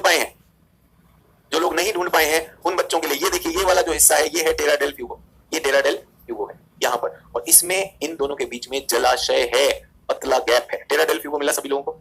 टेरा डेल फ्यूगो में सभी लोग ध्यान देंगे, विश्व की दक्षिणस्थ मानव बस्ती है। विश्व में अगर दक्षिणतम कोई मानव बस्ती है तो वो टेरा डेल फ्यूगो है। टेरा डेल फ्यूगो द्वीप पर ये शहर है उशुआइया, ये उसी की फोटो है। उशुआइया शहर, ये मानव बस्ती आपको दिखाई दे रही है। विश्व का दक्षिणस्थ कहां पर है? टेरा डेल फ्यूगो। टेरा डेल फ्यूगो के नीचे आएगा केप हॉर्न। टेरा डेल फ्यूगो का जो दक्षिणस्थ बिंदु होगा वो क्या कहलाएगा? Cape Horn. पर मेरी एटलस में नहीं है। अब आपको दिखाई दे रहा है सभी लोगों को। आपको क्या करना है? टेरा डेल फ्यूगो बना देना है। हम उसी के नीचे एक ट्रायंगल बनाएंगे और ये बिंदु क्या है? यहाँ पे लिख दूं CH। CH का मतलब केप हॉर्न। केप हॉर्न के नीचे कौन सी जल संधि है? जल्दी से बताएंगे। ये जो भी स्टैनली वेनली ढूंढ रहे हो सब हटा दो। प्रमुख द्वीप नहीं है। प्रमुख द्वीप कौन सा है? टेरा डेल फ्यूगो और फॉकलैंड द्वीप। दो द्वीप मैंने आपको बता दिए। और एक विषुवत रेखा पर द्वीप है, इसका नाम है गालापागोस। गालापागोस। मैंने आपसे बताया कि मैं आपको परीक्षा संबंधी महम चीजें करवाने वाला हूं, तो आपके भौतिक मानचित्र पे अगर फॉकलैंड दिखा आपको तो उस पर निशान लगा दीजिए। अगर विषुवत रेखा पे पश्चिमी तट पे गालापागोस लिखा है तो निशान लगा दीजिए, चिन्ह है। और नीचे अगर टेरा डेल फ्यूगो है तो निशान लगा दीजिए। बिल्कुल सही, ठीक है? सभी को समझ में आया? अब थोड़ा सा बड़ा करके दिखा रहा हूं, थोड़ा सा बड़ा करके दिखा रहा हूं। तो बच्चों ये क्या है? ये है टेरा डेल फ्यूगो। इसका दक्षिणस्थ बिंदु क्या है? Cape Horn. इसके नीचे क्या है? अंटार्कटिका। अंटार्कटिका और इसके बीच में जल संधि का नाम क्या है? ड्रेक्स पैसेज। सर आप इंग्लिश क्यों लिख रहे हो? अरे यार, श्रीमान ड्रेक थे एक समुद्री लुटेरे। श्रीमान ड्रेक समुद्री लुटेरे थे। अमेरिका ब्रिटेन की रानी ने कहा बेटा मुझे ऐसे ही समुद्री लुटेरे चाहिए स्पेन के साम्राज्य को तहस नहस करने के लिए, जाओ और स्पेन के साम्राज्य में मेरे लिए खजाना लूट कर लाओ। वो थे साहब ड्रेक। ड्रेक साहब यहां से पास हुए थे सबसे नीचे, उनके नाम पे ड्रेक जल संधि है। सर हिंदी में कैसे लिखेंगे? तो ड होगा, ड के नीचे रे, ड की मात्रा, ड्रेक हो जाएगा। ऐसे लिखना है भाई। ड्रेक जल संधि समझ में आ गई? ड्रेक्स पैसेज सभी क्लियर है? ये मैंने क्या किया, कुछ लोग कहते हैं सर चित्र क्या कर रहे हैं, मैंने उसको बड़ा कर दिया ताकि आप लोग समझ सके। अब उसके बाद एक और नाविक हुए, महान नाविक। उन्होंने पूरे विश्व की सागरीय परिक्रमा सबसे पहली बार की। उनका नाम है फर्दिनैंड मगेलन। मगेलन ये यूरोप से चले और ये प्रशांत महासागर के लिए एक रास्ता ढूंढ रहे थे। तो यहां से इन्होंने ट्राई किया, यहां ट्राई किया, यहां ट्राई किया, यहां ट्राई किया और ये यहां से निकल गए। कहां से निकले? टेरा डेल फ्यूगो और इस मुख्य भूमि के बीच में से निकले। इसे कहते हैं मैगेलन जल संधि। समझ में आया? मैगेलन जल संधि और ड्रेक्स पैसेज में क्या अंतर है? कौन सा ज्यादा नीचे है? ड्रेक्स पैसेज ज्यादा नीचे है। कौन सा ज्यादा खतरनाक है? ड्रेक्स पैसेज पार करना ज्यादा खतरनाक है। और आज भी जो जहाज मैगेलन जल संधि को पार करते हैं, तो यहाँ पे देख लीजिए चिली का भी हिस्सा है कुछ इसमें, और इसमें अर्जेंटीना का भी हिस्सा है। चिली सरकार उनको प्रशस्ति पत्र देती है, सर्टिफिकेट की आपने जीवन में मैगेलन जल संधि पास की। विश्व में लोगों का एक सपना होता है कि जिस तरह एवरेस्ट चढ़ेंगे उस तरह मैगेलन से निकले। समझ में आया? तो बोला सर ऐसा क्यों, आपने क्यों कहा कि ये बहुत मुश्किल होता है? बच्चों यहाँ भारी तूफान होते हैं, बहुत भारी तूफान होते हैं। समुद्र यहाँ पे बहुत ज्यादा कठिन हो जाता है नौवहन के लिए। बहुत से जहाज यहाँ डूबे हैं, बहुतों की कब्रें यहाँ पर हैं। जबकि आप देखेंगे मैगेलन थोड़ा बेटर है कि नहीं? मैगेलन दोनों तरफ से ढका हुआ है। मैगेलन से निकल गए। ड्रेक्स पैसेज बहुत कठिन है, बहुत बड़ी चुनौती होती है, ठीक है? उसके बाद मैगेलन साहब यहाँ निकले और मैगेलन साहब यहाँ आए। कहाँ आ गए? प्रशांत महासागर में आ गए। तो उन्हें महासागर तो बहुत अच्छा लगा। वो कहां से आए थे मैगेलन साहब? मैगेलन साहब कहां से आए थे? यहां से आए थे, अटलांटिक से, और इस महासागर में घुसे और वो उन्हें बहुत शांत लगा। इसलिए ये प्रशांत नाम, पैसिफिक मतलब पैसिफाइड, ये नाम किसने दिया? श्रीमान मैगेलन ने ये इस महासागर का नामकरण किया, पैसिफिक ओशन, प्रशांत महासागर। मैगेलन कौन थे? जिन्होंने विश्व की पहली सरकम नेविगेशन की, पूरी की पूरी पृथ्वी का जो है चक्कर लगाया पानी के रास्ते। तो सरकम नेविगेशन, सरकम परि और परिवहन, नेविगेशन नौवहन, परिनौवहन किया है विश्व का, ऑफ वर्ल्ड, विश्व की पूरी परिक्रमा की सागरीय रास्ते से। वो व्यक्ति का नाम है मैगेलन। सभी लोग मेरे साथ? सभी लोग मेरे साथ हैं? पर्वत श्रृंखला भी समझ में आ गई? एक कह रहे सर गूगल मैप पे जूम करके बताएं, क्योंकि आदत है गूगल मैप पे जूम करने में मजा बहुत आता है। ये देखो बेटा अपने हाथ से, हम तो गूगल का इंतजार ही नहीं करते, हमने तो खुद ही बना दिया। बोला सर गूगल पे दिखाएंगे तो मजा आएगा, है ना? यहीं पे बना दिया भाई, यहीं पे बना दिया। सभी लोग क्लियर? अब हम कहां पर हैं? वापस आ गए, इन पर्वतों पर आ गए। पर्वतों की सबसे ऊंची चोटी, सर्वोच्च चोटी कौन सी है? सर्वोच्च चोटी कौन सी है? Mount Aconcagua. सभी लोग मेरे साथ? Aconcagua, mount Aconcagua. सभी लोग माउंट अकोंकागुआ पे 1 लिख देंगे। जल्दी ट्रायंगल बनाइए और 1 लिखिए। किसी को सर गूगल पे बड़ा करिए, गूगल पे बड़ा करिए। अरे भाई पूरा का पूरा यहाँ पे शहर तक दिखा दिया, और ये रही वो, गूगल भी तो यही दिखाएगा, बट आदत है, आदत से मजबूर। ये बनाया नहीं है लेकिन गूगल पे जरा दिखाई, फील आएगा। अकोंकागुआ क्लियर है सभी लोग? अकोनकागुआ पे पेंसिल रखेंगे, सभी लोग पेंसिल रखेंगे और उत्तर दिशा में चलना शुरू करेंगे जब तक आपको एक पर्वत ना मिल जाए जिसका नाम है ओजस डेल सेलाडो। मैं लिख देता हूं, जो लोग लिखने में समस्या देख रहे हैं तो जल्दी लिख रहा हूं, मैं नोट्स में लिख रहा हूं, दक्षिण अमेरिका पर्वत श्रृंखला व चोटी। तो सबसे ज्यादा क्या है? एंडीज, एंडीज पर्वत श्रृंखला है। ये मैंने बोला हिमालय के बाद सेकंड हाईएस्ट, दूसरी सबसे ऊंची second highest, outside Himalaya, Himalaya के परे, हिमालय के बाहर दूसरी सबसे ऊंची पर्वत श्रेणी, श्रेणी की बात हो रही है। ये सबसे लंबी भी है, सबसे लंबी वलित पर्वत श्रेणी, सबसे लंबी वलित पर्वत श्रेणी, उसमें हमने देखा एक नंबर अकोनकागुआ, सर्वोच्च चोटी, सर्वोच्च चोटी है, लगभग 6900 मीटर एग्जैक्ट की जरूरत नहीं। उसके बाद हम दूसरी चोटी पर पहुंचे जिसको मैंने अभी क्या बताया? ओजस डेल सेलाडो, ओजस डेल सेलाडो लिख रहे हैं सभी लोग, ओजस डेल सेलाडो, विश्व का सर्वोच्च सक्रिय ज्वालामुखी,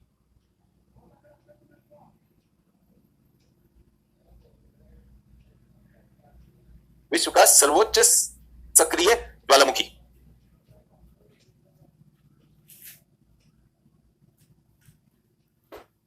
ये लिखने वालों को, जो लिखना चाहते हैं बढ़िया से लिखिए, खूब कॉन्फिडेंस में रहिए।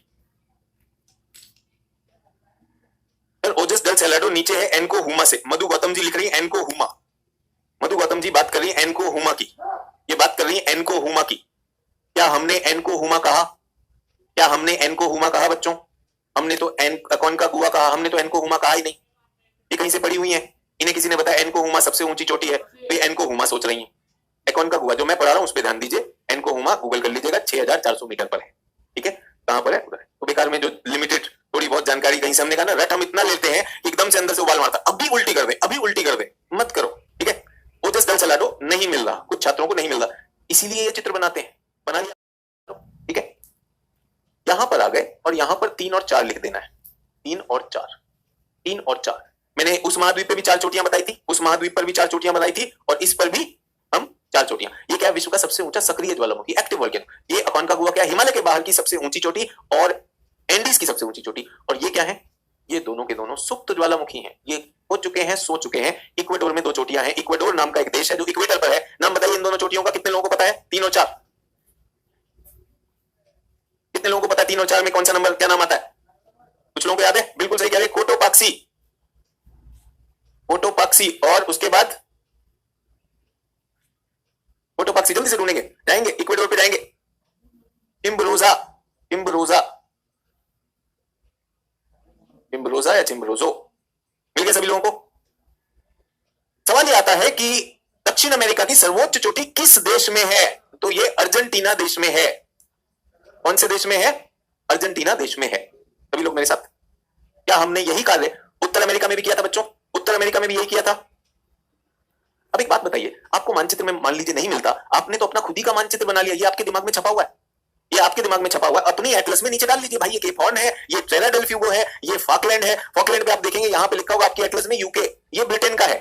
सभी लोग ध्यान दीजिए, ये अर्जेंटीना है, ये अर्जेंटीना है, अर्जेंटीना का टेरा डेल फ्यूगो है, अर्जेंटीना में ही हमारा अकोनकागुआ है। अर्जेंटीना ने द्वीप देखे, अर्जेंटीना ने कहा हम इस पे कब्जा कर लेते हैं, अर्जेंटीना ने इस पे कब्जा कर लिया। उन्होंने कहा यूके उत्तरी गोलार्ध से कहां चल के आएगा, छोटे से द्वीप है, इन द्वीपों पर रहता कौन है? पेंगुइन रहते हैं, मानव रहते भी नहीं। अर्जेंटीना ने कब्जा कर लिया, यूके बोला हेलो आ तो सकते हैं, और यूके सेना लेकर आया और बजाया, और अर्जेंटीना बाहर हो गया। उसे कहते हैं फॉकलैंड वॉर। फॉकलैंड की लड़ाई किस पर हुई? कि बैठे बैठे कोई देख नहीं रहा है, जमीन हड़प लो, शहरों में कोई नहीं देख रहा है, कब्जा कर लो। तो अर्जेंटीना ने कब्जा किया और यूके ने आके फिर कब्जे को दबा के इनके कब्जे हिलाए। सभी लोग मेरे साथ, कोटोपाक्सी भी हो गया, कोटोपाक्सी भी हो गया, और चिम्बरोजा, 4 हो गए। द्वीपों में क्या बात की? फॉकलैंड द्वीप, नीचे क्या आया? टेरा डेल फ्यूगो द्वीप, और ये क्या है? गालापागोस। आपने चार्ल्स डार्विन का नाम सुना है? चार्ल्स डार्विन, चार्ल्स डार्विन ने अपना कार्य इन्हीं द्वीपों पे किया था, गालापागोस द्वीप, ठीक है।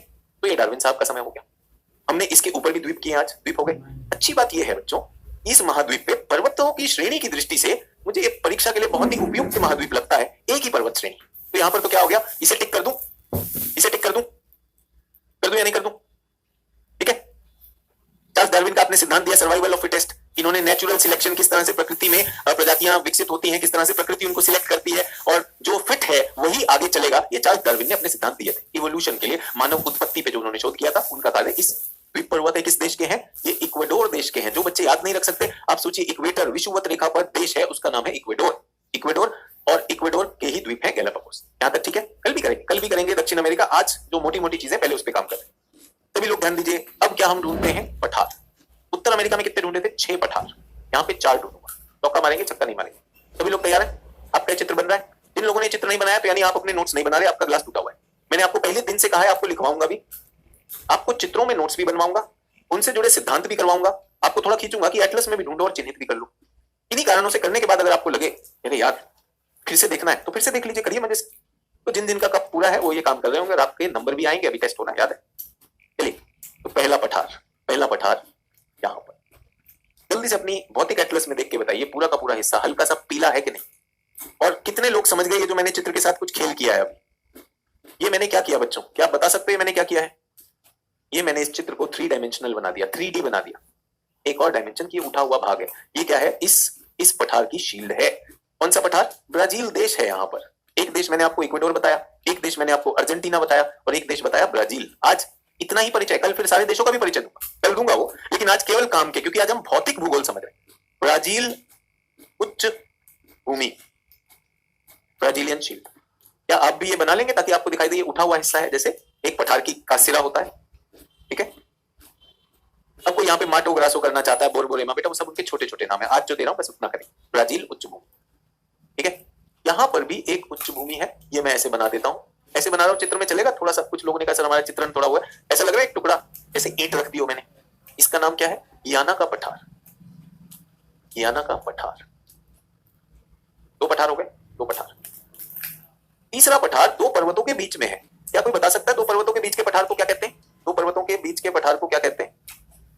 कोई बता सकता है? सर वो तो अंतर पर्वतीय पठार होता है। बिल्कुल सही बताया, बिल्कुल सही, अंतर पर्वतीय पठार। ये कौन से देश में? बोलीविया।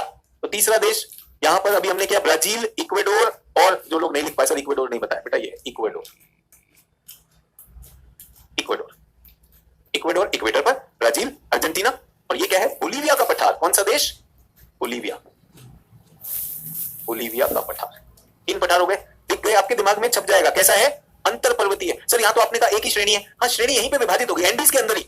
और एंडीज क्या है? यंग फोल्ड माउंटेन है ना। नए नए फोल्ड माउंटेन में मैंने कहा फोल्डिंग ऐसी भी हो सकती। अच्छा, एक मैं एकदम दक्षिण में जा रहा हूँ, सभी लोग ध्यान देंगे। अब ध्यान दीजिए मैं कहां आ गया हूँ? दक्षिण में, अर्जेंटीना में। और यहां पर फिर से मैंने ऐसा कर दिया। अब आपको आशा है कि आज आपको 3D ड्राइंग भी आ गई। इसका नाम क्या है बच्चों? इसका नाम है पैटागोनिया। पैटागोनिया। क्या पठारों के नाम जल्दी से बताएंगे? गियाना। यहाँ पे 3 देश हैं जिनका नाम ही गियाना से जुड़ा हुआ है, तो गियाना मैं नाम भी बताऊंगा कल देशों का। ब्राजील, पैटागोनिया और बोलीविया। सभी लोग मेरे साथ।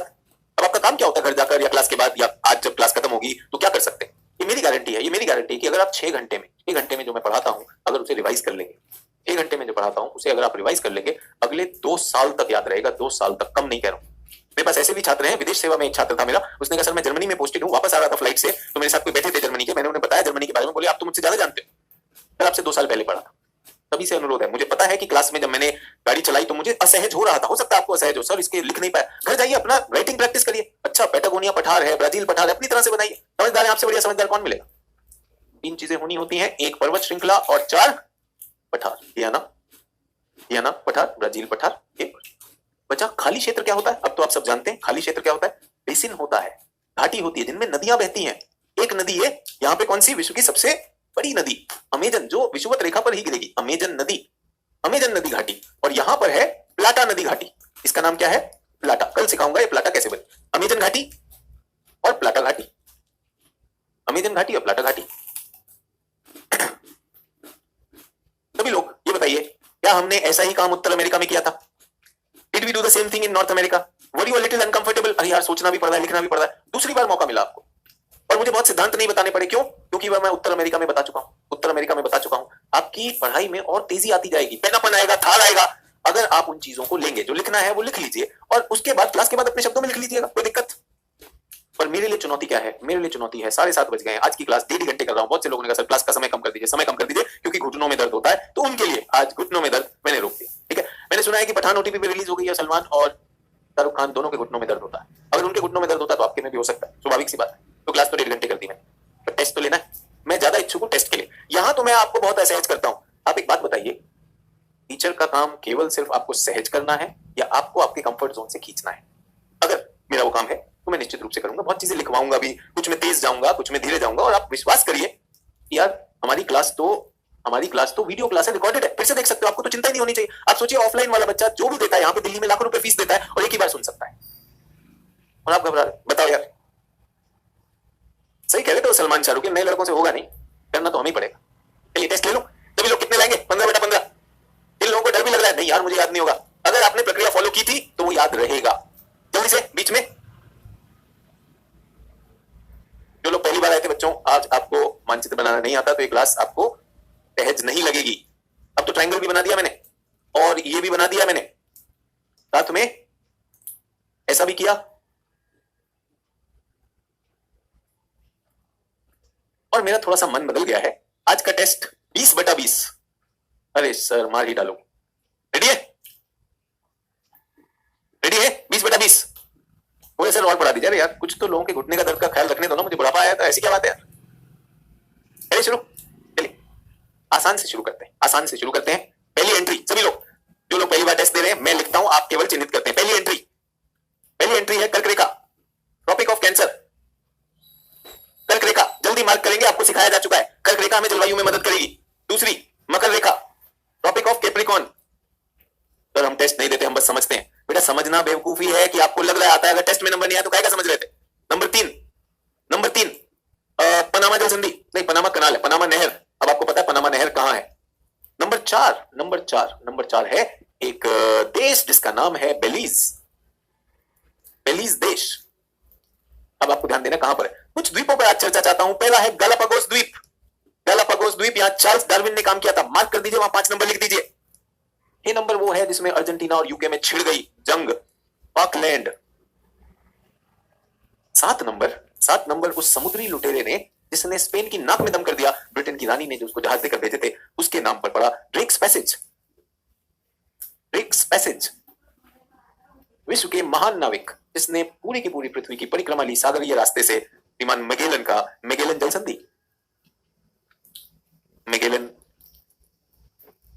संधि।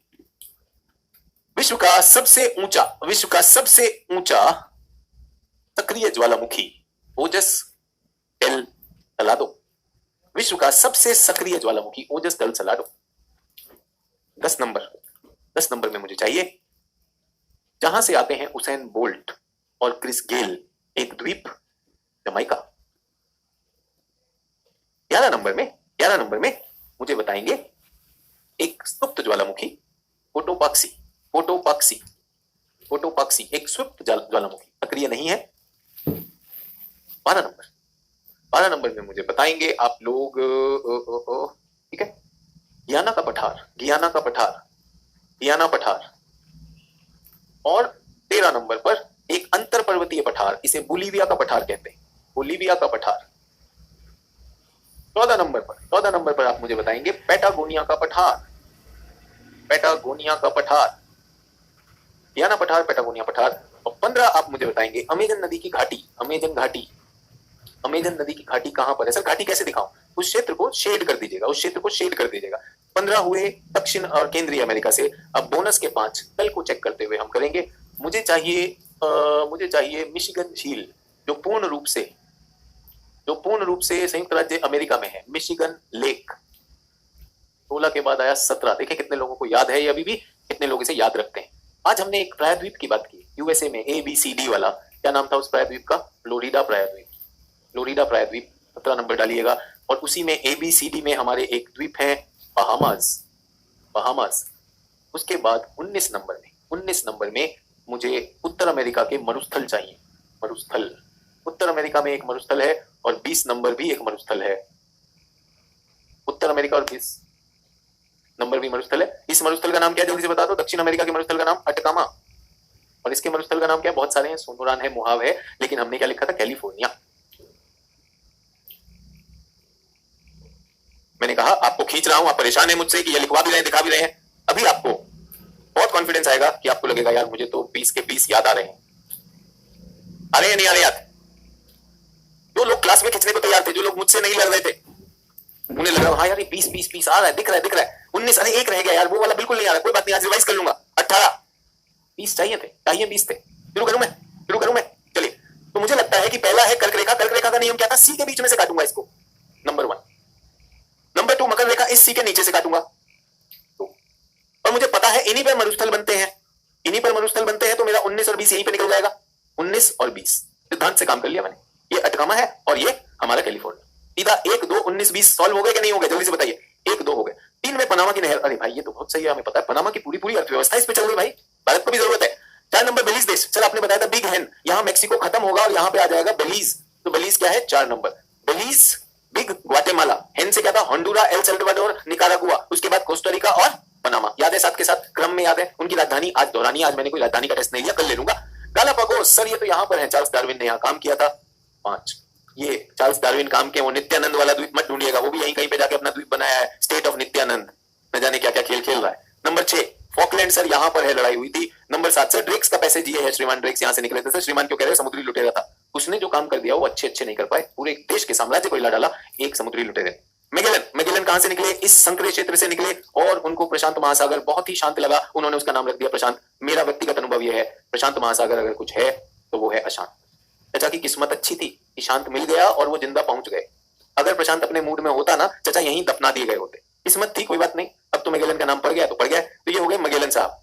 अब अगर ओजस डेल सलाडो, सर ये तो यहां पर आप बताए थे थोड़ा ऊपर को, ओजस डेल सलाडो है, और सर जमाइका तो यहां पर है, कौन से वाले में? लेसर एंटीली या ग्रेटर एंटीली? सर ग्रेटर बड़ा टुकड़ा है, सर ग्रेटर है, तो इसलिए जमाइका 10 नंबर। कोटोपाक्सी, सर यही इक्वेडोर में आप बताए थे, यहां पर एक ट्रायंगल, 11 नंबर कोटोपाक्सी। 12 नंबर गियाना का पठार, हाँ सर आप कुछ पठार तो बताए थे, उत्तर से शुरू किए आप, गियाना बताए, फिर आप ब्राजील बताए, तो गियाना ये हो गया 12। ये सर आप बताए थे ब्राजील तो हमने पूछा ही नहीं। सर बोलीविया, हाँ बोलीविया यहाँ पे डाले थे हम, यहाँ पर हो गया 13। ठीक है। 14 क्या सर? पेटागोनिया आप यहाँ बनाए थे ऐसा करके। 14 15 सर ये जो नदी है विश्व की सबसे बड़ी नदी, ये है अमेजन की घाटी। 15 मिशिगन झील कहां बनाई जाए? अब तो ये लिख दिया हमने, मिशिगन झील ऐसे बनेगी। 16 17 क्या है? सभी लोग को याद है? फ्लोरिडा का पेनिनसुला एबीसीडी। 17 यहां हो जाएगा। 17 के बाद ये जो द्वीप है 18 हो जाएंगे, बहामा और मरुस्थल हो चुका है। अब एक बात बताइए, कितने लोगों को पता लगा, अनुभव हुआ होगा कि जो मेरे पिताजी ने मुझसे कार चलवाई, उन्हें विश्वास था चला लेगा, लेकिन उन्होंने मुझ पर दबाव रखा कि ऐसे ही तो चलेगी बच्चे, जो तरीका है वो है या नहीं। कितने लोगों को लगा कि हाँ ये लिखते समय बहुत मुश्किल हो रहा था, पता नहीं था याद रहेगा नहीं रहेगा। हमारा दिमाग जो मशीन है, मैंने आपको कहा ना मनोविज्ञान का शिक्षक भी हूं, हमारा मस्तिष्क कैसे काम करता है कि चीजें चित्रों में ज्यादा याद रहती है। टेस्ट आप रोज दे रहे हैं, बढ़िया दे रहे हैं, आपका आत्मविश्वास बढ़ रहा है, लेकिन मैं फिर चाहूंगा विश्वास करिए 20 लाने। जब तक मुझ पर विश्वास नहीं करोगे तो 20 आएगा नहीं। 20 कहां गड़बड़ हो रहा है? विश्वास सर, लेकिन सर थोड़ा और धीरे कर दीजिए, धीरे पढ़ाइए, तब जाके मुझे समझ में आएगा। भाई रिकॉर्डेड है, तुम अपनी स्पीड पे सुनो, 1.5 क्या तुम 0.5x पे सुनो। दक्षिण अमेरिका पर्वत, तुम स्पीड चेंज कर सकते हो, पूरी आजादी है बच्चों, पर पेस आपके लिए अच्छा है। समझ में आया? और सभी लोगों से अनुरोध है, मुझे पता है कि आप में कुछ लोग आधे घंटे की क्लास पसंद करते हैं, कुछ 45 मिनट की, कुछ 1 घंटे की, कुछ 1.5 घंटे की, कुछ 2 घंटे की। मैं सिर्फ आपको बताना चाहता हूँ, पढ़ाना मैंने 1.5 घंटा लिया और आपका टेस्ट मैंने 10-12 मिनट लिया, ये मैं लेना चाहता हूँ। मुझे एक सिलेबस खत्म करना है, मुझे आदत है, मैं 16 साल से इस चीज में पैनापन लेकर आया हूँ अपनी टीचिंग में, कि एक समय में कुछ लेक्चर्स के साथ हम सिलेबस खत्म भी कर पाए। ऐसा नहीं है कि केवल ज्योग्राफी में ही हम चलते जाए, ज्योग्राफी में पर लेक्चर आपका आत्मविश्वास बढ़ता जाए। प्रीवियस क्लासेस अगर मिस हुई है तो करते रहिए, और अगर आपको मुझसे शिकायत है ऐसे क्यों करवा रहे हो, मेरी तरह करवाओ, तो पुरानी चलस है छोड़ दो, मेंटोस जिंदगी ट्राई करो, smart learning. Thanks a lot, good night, जय हिंद, बाय बाय, कल मिलेंगे। और वो प्रश्न दिया था एक बार फिर से दिखा दूं, जय हिंद के बाद भी आज रुकना पड़ रहा है क्योंकि हम चाहते हैं कि छात्रों के पास ये पहुंच जाए, और आपके उसमें मटेरियल भी आना शुरू हो जाएगा, इस वीकेंड तक मटेरियल आ जाएगा इस प्रश्न पे चर्चा करनी। धन्यवाद, good night, thank you for giving me this much time, आप मेरे लिए कुछ एक्स्ट्रा रुके, बहुत बहुत धन्यवाद, गुड नाइट।